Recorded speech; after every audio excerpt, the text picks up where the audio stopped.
Buenos días, hoy te voy a mostrar cómo ver el número de serie en Redmi Pad 2 Pro.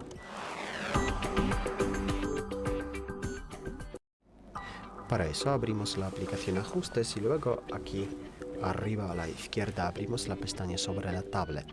Luego aquí a la derecha más abajo pasamos a Información detallada y especificaciones.